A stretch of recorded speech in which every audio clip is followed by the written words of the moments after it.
Bienvenue, mon frère, ma sœur, toi qui viens d'entrer dans cet espace de lumière et de réflexion profonde. Ici, nous parlons de l'âme, de la foi, de l'amour d'Allah et des mystères qui touchent ton cœur. Si tu veux voyager à travers des histoires inspirantes, des rappels qui éveillent l'esprit et des messages qui renforcent ton lien avec ton Créateur, alors tu es au bon endroit. Index revers pointant vers la droite blanc, abonne-toi dès maintenant et rejoins cette famille grandissante, afin de ne manquer aucun rappel qui pourrait transformer ta vie. Car chaque mot ici est pour toi, et chaque instant est une invitation à te rapprocher d'Allah. Bienvenue à toi, et que cette chaîne soit pour toi une source de paix et de lumière. La nuit s'étendait sur l'horizon comme un voile silencieux, couvrant la terre de son manteau d'encre. Chaque souffle de vent portait avec lui un murmure léger, presque imperceptible, mais chargé de promesses de ruse et de séduction. Dans cette obscurité, l'ombre se mouvait avec précaution, glissant entre les arbres, les dunes et les ruelles désertes. Mais ce n'était pas la simple absence de lumière qui inquiétait, c'était la présence d'une intelligence perverse, subtile et calculatrice. Iblis, le maître de la ruse, apparaissait dans cette obscurité, non pas pour frapper avec la violence d'une épée, mais pour attaquer avec les mots, avec les doutes, les peurs et les illusions. Il ne criait pas, il ne rugissait pas. Il s'avançait dans le silence, comme un voile glissant sur un cœur humain, et ses paroles venaient frapper l'âme, là où la lumière divine n'est pas encore pleinement installée. Iblis murmure, « Pourquoi cette lumière que tu portes, Muhammad, brille-t-elle dans l'obscurité du monde ?» Et dans ces mots, il n'y avait pas de colère visible, seulement un défi insidieux, une tentative de semer le doute et la confusion. Le prophète se tient calme, immobile comme un phare au milieu de la tempête. Sa force n'est pas dans ses bras, ni dans ses gestes, mais dans la pureté de son cœur et dans la guidance que Dieu a placée en lui. Dans ce dialogue silencieux, une vérité profonde se révèle. L'ombre ne peut triompher que si le cœur humain accepte de la laisser entrer. Question méditative. Qu'est-ce qui, dans notre propre cœur, laisse entrer la ruse de l'ombre? Est-ce l'orgueil, la colère, la peur, ou simplement le manque de conscience de la lumière qui nous habite? Dans ce moment de tension silencieuse, le prophète répond avec douceur et autorité spirituelle. Livre ouvert, et nous ne t'avons envoyé que comme miséricorde pour l'univers, Coran 21, 107. Chaque mot est un bouclier, chaque respiration un acte de foi. La lumière qui émane du prophète n'est pas seulement pour lui-même, mais pour chaque âme qui cherche le chemin.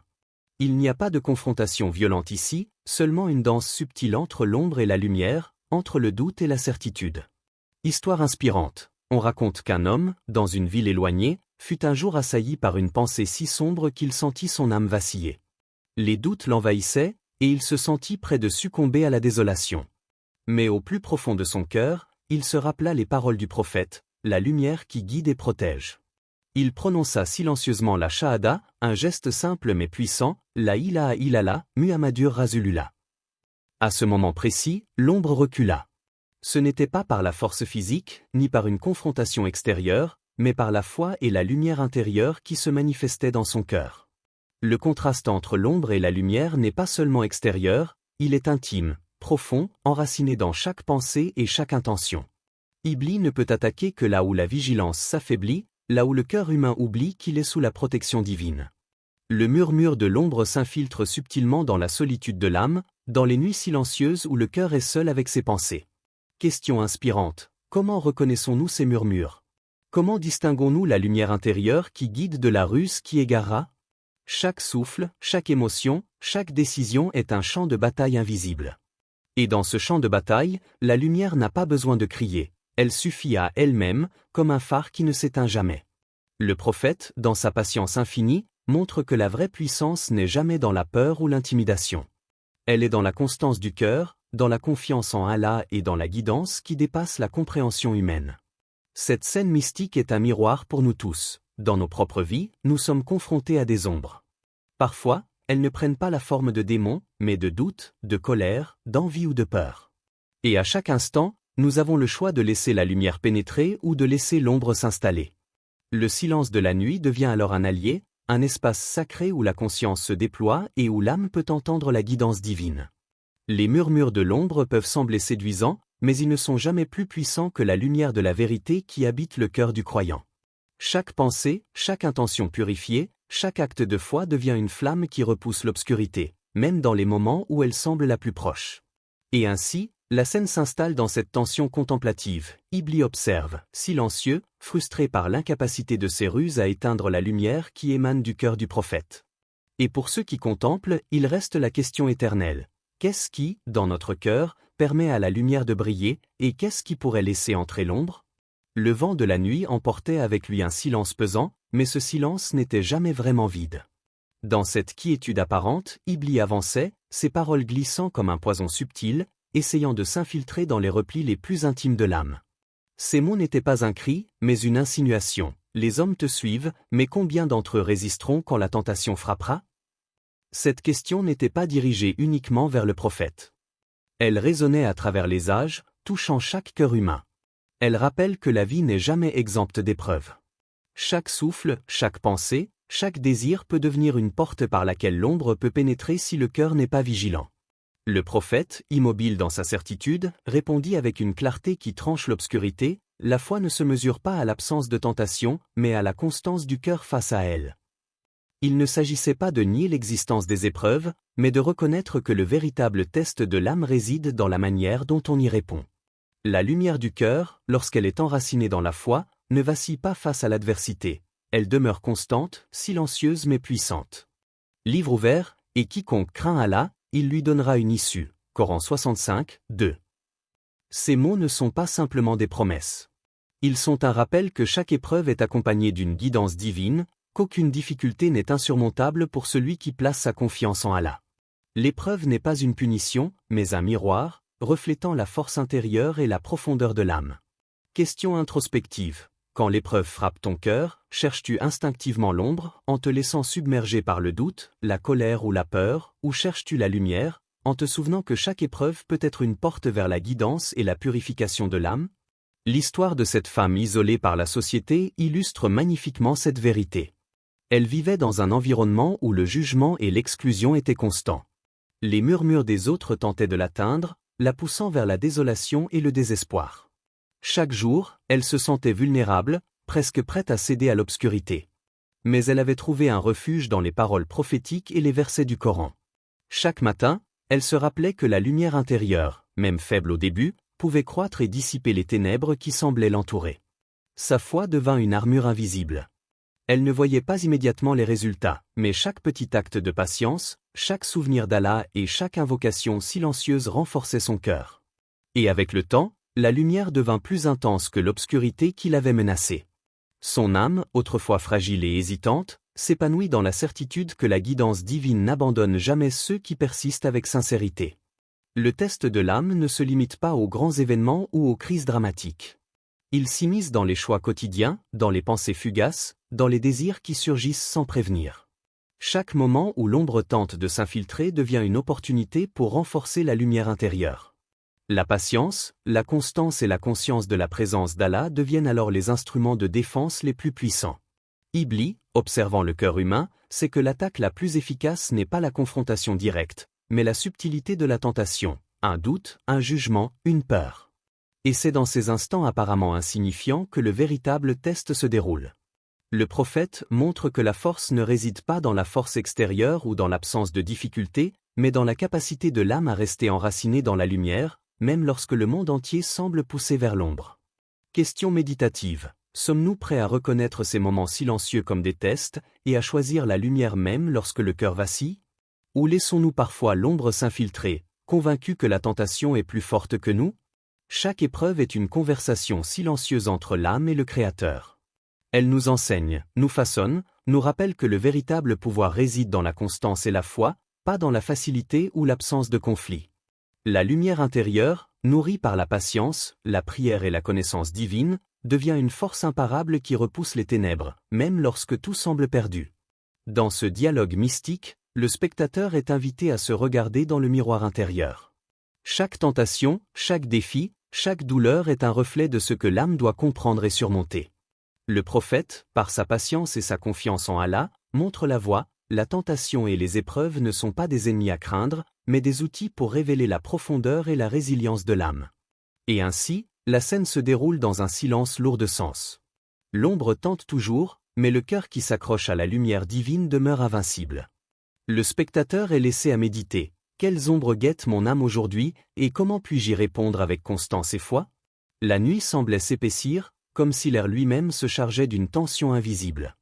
Iblis avançait sans bruit, mais son sourire n'était pas celui d'un simple démon, c'était un sourire de tromperie, fin, calculateur, presque imperceptible, mais capable d'atteindre le cœur de ceux qui écoutent trop distraitement leurs pensées. Il ne criait pas, ne rugissait pas, mais ses paroles portaient la menace la plus subtile. Et toi, Muhammad, pourquoi continues-tu à guider ceux qui oublieront, qui douteront, qui tomberont? Il parlait de l'humanité, mais son accusation touchait chaque spectateur dans l'ombre de son esprit. Pourquoi persister à semer la lumière, alors que l'ingratitude, l'oubli et le doute semblent dominer le monde? C'était une question qui cherchait à créer l'incertitude, à faire naître un doute dans la force même de la foi. Le prophète, calme et immuable, répondit, « La guidance n'appartient pas à l'homme. Elle appartient à Allah. Mon rôle est de semer la lumière, même si certains refusent de voir. » Dans cette réponse, il y a une profondeur infinie.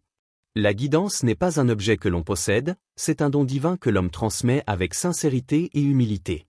Et même si certains choisissent d'ignorer cette lumière, cela n'affaiblit pas sa puissance intrinsèque. L'obscurité peut sembler envahissante, mais elle ne peut jamais éteindre une vérité divine qui a été révélée et qui vit dans le cœur de ceux qui cherchent sincèrement la guidance. Livre ouvert et dit, « La vérité vient de votre Seigneur. Quiconque le veut, qu'il croie, et quiconque le veut, qu'il mécroie. » Coran 18h29. Ces mots ne sont pas seulement un rappel de liberté de choix, ils illustrent la subtile stratégie de l'ombre et la manière dont elle tente d'entraver la lumière. Iblis ne force jamais le cœur par la contrainte. Sa ruse consiste à semer le doute, à faire croire que la lumière peut échouer, que la constance est vaine, que l'effort est inutile. Question introspective, comment discernons-nous la ruse du doute dans nos vies quotidiennes? Quand une pensée sombre surgit dans notre esprit, est-ce un signal de faiblesse personnelle ou simplement l'ombre qui tente de nous détourner de notre lumière intérieure? L'histoire du jeune garçon dans un petit village illustre cette réalité avec intensité. Ce garçon vivait dans un environnement où l'influence des mauvaises compagnies était forte. Ses camarades le pressaient de suivre des chemins faciles, mais corrompus, remplis de mensonges et d'ego.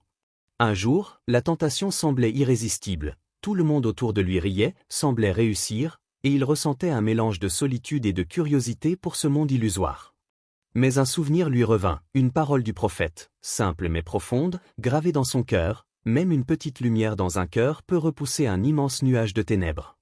Ce souvenir n'était pas une force extérieure, mais une conviction intérieure qui agit comme un phare dans la nuit, capable de guider celui qui a choisi de se tenir à la lumière, même au milieu des ténèbres les plus épaisses. Le jeune garçon fit un choix. Il détourna son regard des distractions et des séductions qui tentaient de l'entraîner. Il se concentra sur la prière silencieuse dans son cœur, sur les enseignements qu'il avait appris, sur la petite lumière qu'il portait en lui. Et à ce moment-là, l'obscurité qui semblait si imposante recula, non pas par force, mais par la constance et la vigilance de l'âme. Iblis, observant depuis les ombres, savait que ses ruses avaient échoué. Il ne pouvait pas forcer un cœur sincère à s'éloigner de la lumière. Sa stratégie repose toujours sur le doute et la distraction, sur la suggestion subtile que l'effort est inutile. Mais l'histoire du garçon, comme tant d'autres à travers l'histoire, montre que l'ombre n'a aucun pouvoir sur celui qui reconnaît sa propre lumière et l'ancre dans la foi. Question méditative. Dans notre vie quotidienne, combien de fois avons-nous laissé le doute et la ruse de l'ombre nous influencer? Et combien de fois avons-nous agi avec conscience, même si le chemin semblait solitaire et difficile? Chaque petite victoire contre l'ombre est une confirmation de la force intérieure que Dieu a placée dans chaque âme sincère. Le style narratif ici souligne l'inquiétante subtilité de l'ombre. Elle ne hurle pas, elle sourit. Elle n'écrase pas, elle s'infiltre dans les fissures du cœur, dans les moments de doute, dans les faiblesses que nous préférons ignorer. Et pourtant, même face à cette menace silencieuse, la lumière, lorsqu'elle est cultivée avec foi et patience, devient inébranlable. La scène laisse le spectateur avec une impression durable. L'ombre peut être séduisante, mais la lumière, même fragile, a une puissance silencieuse infinie. Elle ne dépend pas de l'acceptation ou de la reconnaissance du monde, elle existe dans le cœur, alimentée par la foi, la patience et la conscience. La ruse de Iblis, bien que persistante, est toujours limitée face à la constance de ceux qui se tiennent fermes dans leur lumière intérieure. Ainsi, le spectateur est invité à réfléchir. Quelle ruse silencieuse cherche à influencer mon cœur aujourd'hui? Comment puis-je reconnaître les murmures du doute et maintenir la lumière qui a été semée en moi, même lorsque le monde entier semble s'éloigner de la vérité? La nuit semblait s'adoucir sous un voile lumineux que seul le cœur attentif pouvait percevoir. Dans cette atmosphère, Iblis tente une nouvelle approche, plus subtile que la ruse, il cherche à instiller la peur. Les hommes sont faibles, Muhammad. Pourquoi persistes-tu à espérer qu'ils choisissent le droit chemin, murmure-t-il, comme un vent glacial qui s'infiltre dans les coins les plus intimes de l'âme. Cette fois, la menace n'est pas un doute, ni une ruse séduisante, mais une tentative de semer la crainte et la désespérance. La peur est une arme puissante, elle paralyse, elle incline le cœur à douter de sa propre force. Mais le prophète répond avec un sourire, un éclat de lumière au milieu de l'obscurité, et dit, « La patience est une armure. La foi, un bouclier. Ceux qui persévèrent trouveront la miséricorde d'Allah. » La patience n'est pas simplement l'attente passive d'un changement, c'est une force active qui fortifie l'âme. Elle transforme la peur en une épreuve à surmonter, la frustration en un rappel de dépendance à Allah, et la colère en un espace où la sagesse peut émerger. Dans ce contexte, chaque difficulté devient un enseignement, chaque épreuve un instrument pour purifier le cœur. Livre ouvert et sois patient. Certes, Allah est avec les patients, Coran 8h46. Ce verset est une lumière douce mais ferme, qui rappelle que la patience n'est jamais isolée. Elle ne se manifeste pas dans la solitude ou la faiblesse, mais dans la relation vivante entre l'âme et le Créateur. La patience est une armure qui protège le cœur, et la foi en est le bouclier qui repousse les ombres de la peur et du désespoir. Question inspirante. Dans nos luttes intérieures, avons-nous vraiment armé nos cœurs de patience et de foi? Ou laissons-nous parfois la peur et la colère guider nos choix, oubliant que la vraie force réside dans la constance et la confiance en Allah? L'histoire d'un commerçant trahi par ses partenaires illustre parfaitement ce principe. Ce commerçant avait bâti sa réputation et son commerce avec honnêteté, mais il fut un jour confronté à la trahison et à l'injustice. La colère l'envahit, un désir de vengeance fit naître une tempête dans son cœur. Chaque fibre de son être criait pour riposter, pour rétablir l'équilibre par la force et le ressentiment. Pourtant, un souvenir surgit dans sa conscience, les enseignements du prophète sur la patience et la foi. Il se rappela que céder à la colère ne ferait que renforcer l'ombre et obscurcir davantage son cœur. Avec effort et détermination, il choisit de prendre du recul, de respirer profondément et de placer sa confiance en Allah. Chaque jour, il méditait sur la patience comme une armure, la foi comme un bouclier. Petit à petit, le ressentiment s'estompa, laissant la lumière revenir dans sa vie, révélant une clarté qu'il n'avait jamais connue auparavant. La patience, ici, est plus qu'une vertu, elle devient un processus sacré. Elle exige de l'âme qu'elle demeure présente, attentive et ouverte à la guidance divine. Chaque épreuve, qu'elle soit grande ou petite, est un rappel que l'âme doit s'armer de constance et de confiance, que le chemin de la lumière ne se mesure pas en absence de difficultés, mais en capacité de les traverser avec dignité et foi. Dans nos vies, la peur et l'injustice se présentent souvent de manière inattendue. Elles surgissent dans nos relations, nos ambitions, nos projets ou nos épreuves quotidiennes. Elles menacent de perturber notre paix intérieure, de nous pousser vers des décisions impulsives ou destructrices. Mais comme le montre l'histoire du commerçant, la patience transforme ces menaces en leçons, et la foi les convertit en lumière intérieure. Question méditative. Quelle part de nos vies est guidée par la peur et la frustration, et quelle part est soutenue par la patience et la foi? Comment pouvons-nous, dans chaque moment de faiblesse, rappeler à notre cœur que l'armure de patience et le bouclier de foi sont toujours à notre disposition? La scène se déploie dans un silence méditatif, où chaque souffle devient un rappel de la présence d'Allah et de la force que la patience procure. L'ombre peut encore murmurer, mais elle ne peut pénétrer un cœur qui a choisi de se protéger avec la lumière de la foi. La patience n'est pas une simple résistance, elle est une puissance invisible, une lumière douce mais persistante qui repousse l'obscurité même lorsque tout semble perdu. Le spectateur est ainsi invité à contempler ses propres luttes intérieures. Chaque colère refoulée, chaque peur confrontée avec foi, chaque injustice surmontée avec patience est une victoire silencieuse de l'âme. C'est dans ces moments que la véritable force humaine se révèle, non pas dans la domination ou la vengeance, mais dans l'alignement avec la guidance divine. Ainsi, dans cette méditation, la patience devient une armure qui protège l'âme, la foi un bouclier qui repousse les ténèbres, et le cœur qui persévère est celui qui peut véritablement expérimenter la miséricorde d'Allah. La lumière intérieure, nourrie par la constance, la patience et la foi, reste inébranlable, même face aux ombres les plus menaçantes que Iblis tente d'inspirer. L'air semblait vibrer d'une énergie nouvelle. L'obscurité, qui jusqu'ici avait semblé imposante et menaçante, commençait à reculer, non pas sous la force ou la violence, mais sous la simple puissance de la lumière. Iblis, cette fois, ne tente plus la ruse ni la peur, mais exprime une frustration que l'on pourrait presque entendre dans le silence. « Muhammad, pourquoi la lumière triomphe-t-elle toujours sur mon obscurité ?»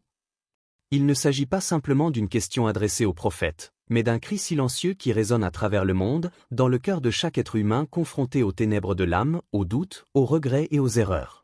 Iblis cherche à comprendre ce pouvoir insaisissable, ce rayonnement que rien ne peut éteindre. Le prophète, avec calme et autorité spirituelle, répond « Parce que la lumière est la vérité, et la vérité ne peut être éteinte par le mensonge. » Ces mots résonnent comme un tambour silencieux dans l'âme. La vérité ne dépend pas des circonstances, ni de la volonté des hommes ou des forces obscures. Elle existe par nature, et quiconque se rapproche d'elle, même dans l'adversité, devient un porteur de lumière. Le triomphe de la lumière n'est pas un combat extérieur, mais une victoire intérieure, une transformation de l'âme qui refuse d'être éteinte par l'ombre. Livre ouvert, Allah est la lumière des cieux et de la terre, Coran 24h35. Chaque souffle, chaque pensée qui s'aligne avec cette lumière devient un éclat supplémentaire dans l'univers. Même un petit acte de foi ou de sincérité peut repousser un immense nuage de ténèbres. La lumière, enracinée dans la vérité et la guidance divine, est inextinguible. Elle ne peut être corrompue ni dominée par la ruse, le mensonge ou la tromperie. Question introspective. Quelle vérité avons-nous ignorée dans notre vie, laissant l'ombre s'approcher ? Sommes-nous conscients des moments où nous avons choisi le confort de l'ignorance plutôt que la lumière de la vérité ? L'histoire du roi tyrannique illustre magnifiquement ce principe. Ce roi avait gouverné son royaume avec la peur, l'injustice et l'arrogance. Ses décisions semaient la douleur, et son cœur semblait fermé à toute lumière de guidance ou de repentir. Mais un jour, il entendit un appel silencieux, un murmure intérieur qui venait de la vérité qu'il avait ignorée pendant des années. C'était comme si la lumière, longtemps tenue à distance, cherchait enfin un chemin pour atteindre son cœur. Au début, il résista, convaincu que le pouvoir et la domination étaient plus forts que tout appel intérieur. Mais la vérité a cette force persistante et insaisissable, elle ne s'éteint jamais. Lentement, le roi commença à écouter, à reconnaître ses erreurs et à sentir naître en lui un repentir sincère. Avec cette transformation intérieure, la lumière qu'il avait ignorée éclot et transforma non seulement son cœur, mais aussi son royaume. Les injustices furent réparées, la paix et la miséricorde se répandirent, et les ténèbres qui semblaient si puissantes reculent face à la force d'un cœur illuminé par la vérité. La victoire du cœur n'est donc pas seulement individuelle, elle est universelle. Quand un cœur choisit la lumière, il devient un phare pour ceux qui l'entourent. La lumière intérieure agit comme une onde qui se propage, dissipant peu à peu l'obscurité. Même dans le monde matériel et visible, les actions nées de la vérité et de la foi créent des effets qui dépassent ce que l'œil peut voir. Question méditative. Sommes-nous prêts à embrasser ces vérités, même si elles défient nos habitudes, nos désirs ou nos peurs ? Et sommes-nous capables de devenir des porteurs de lumière dans nos propres communautés, nos familles et nos relations, pour que la victoire du cœur se manifeste autour de nous ? Le style triomphant de cette scène invite le spectateur à ressentir la force inébranlable de la lumière intérieure. Contrairement à l'ombre, qui agit par tromperie, ruse ou intimidation, la lumière n'a besoin que d'être reconnue et accueillie pour devenir invincible. Elle ne se bat pas, elle existe. Elle ne réclame pas, elle rayonne. Et lorsqu'un cœur humain s'ouvre à cette lumière, il devient un canal par lequel la vérité divine s'exprime, inaltérable et pure. Dans chaque instant de doute ou de faiblesse, il est possible de se rappeler que la lumière, lorsqu'elle est alignée avec la vérité et la foi, est une force qui ne peut jamais être détruite. La victoire du cœur n'est pas une destination lointaine, mais une expérience vivante et continue. C'est un choix quotidien d'embrasser la lumière, de se tenir dans la vérité et de repousser l'ombre par la simple puissance de la foi et de la constance. Ainsi, le spectateur est invité à réfléchir. Quelles parties de mon cœur ont besoin de lumière ? Quelle vérité ai-je négligée ? Et surtout, suis-je prêt à laisser cette lumière transformer non seulement ma vie intérieure, mais aussi mon monde extérieur, comme elle transforma le roi et son royaume ? La scène s'achève dans une énergie triomphante, mais douce. Iblis recule, non pas vaincu par la force, mais par la constance, la foi et la lumière qui résident dans chaque cœur qui choisit la vérité sur le mensonge. La victoire du cœur est silencieuse, persistante et universelle, une force qui traverse le temps, les épreuves et l'obscurité elle-même. Le silence s'installe après l'intensité des échanges. Ce n'est pas un silence vide, mais un espace chargé de présence, un calme qui enveloppe l'âme et invite à la réflexion. Iblis s'efface, non pas vaincu par la force ou l'opposition, mais confronté aux limites immuables de la lumière divine. Il disparaît dans les ténèbres, conscient que ses ruses, sa peur et son mensonge ne peuvent pénétrer un cœur solidement ancré dans la foi et la vérité. Le prophète se retire doucement, guidé par la sagesse d'Allah. Il n'y a pas de triomphe bruyant, pas de démonstration ostentatoire. La victoire ici est subtile, intérieure, silencieuse. Elle se manifeste dans la paix du cœur, dans l'assurance que la guidance divine ne dépend pas des efforts visibles, mais de la constance du lien entre l'âme et le Créateur. Chaque mouvement, chaque respiration, chaque regard est un rappel de cette lumière qui ne faiblit jamais. Livre ouvert, et quand mes serviteurs t'interrogent sur moi, alors je suis tout proche. Coran 2, 186. Ce verset révèle la proximité de Dieu, même dans le silence. L'appel silencieux n'est pas un son extérieur, mais une résonance intérieure. C'est dans la méditation, la réflexion et l'attention à notre propre cœur que l'on peut entendre cette guidance subtile. Le monde extérieur peut être bruyant, tumultueux, rempli d'ombre et de distractions, mais la voix divine trouve toujours un chemin jusqu'à l'âme attentive. Question introspective. Sommes-nous capables d'entendre cet appel silencieux de la lumière dans nos propres vies? Pouvons-nous distinguer ce murmure divin du bruit incessant de nos pensées et de nos peurs? L'histoire du voyageur perdu dans un désert illustre magnifiquement cette leçon. Seul, entouré de dunes infinies et de nuits froides, il errait sans repère. Les étoiles au-dessus semblaient lointaines, et le vent soufflait comme pour effacer toute trace de son passage.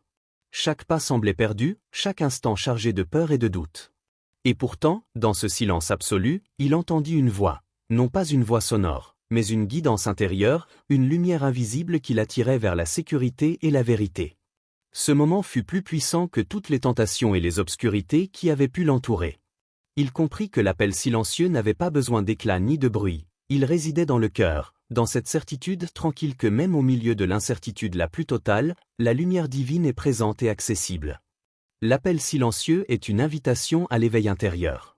Il nous enseigne que l'âme humaine, lorsqu'elle se tourne avec attention vers Allah, peut trouver la clarté même dans les lieux les plus isolés et les moments les plus sombres.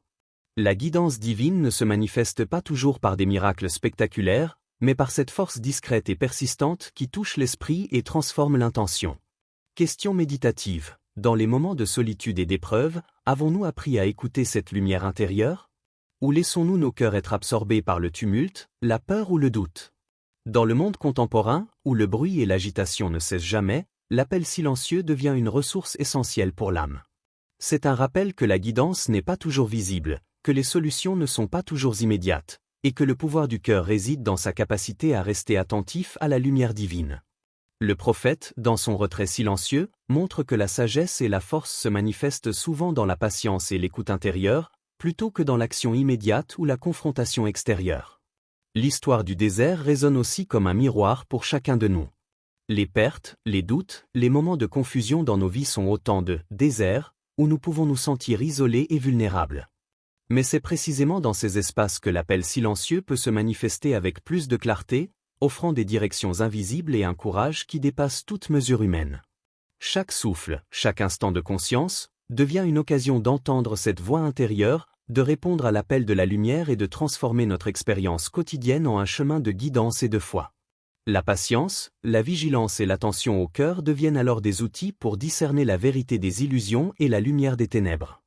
Ainsi, dans cette méditation finale, le spectateur est invité à se tourner vers l'intérieur, à explorer le silence et à reconnaître que l'appel de la lumière n'est jamais loin. Même dans les moments où l'ombre semble envahir tout, cette guidance silencieuse demeure, prête à nous orienter, à nous rassurer et à illuminer notre chemin. Le silence se fait alors riche de sens et de présence. Iblis recule, limité par sa propre incapacité à comprendre la lumière, tandis que le prophète avance, tranquille, confiant, chaque pas un témoignage de la force que possède l'âme lorsqu'elle s'ancre dans la guidance divine. Et pour chaque spectateur, l'invitation est la même, écouter, contempler et permettre à la lumière de transformer le cœur, même au milieu des nuits les plus profondes.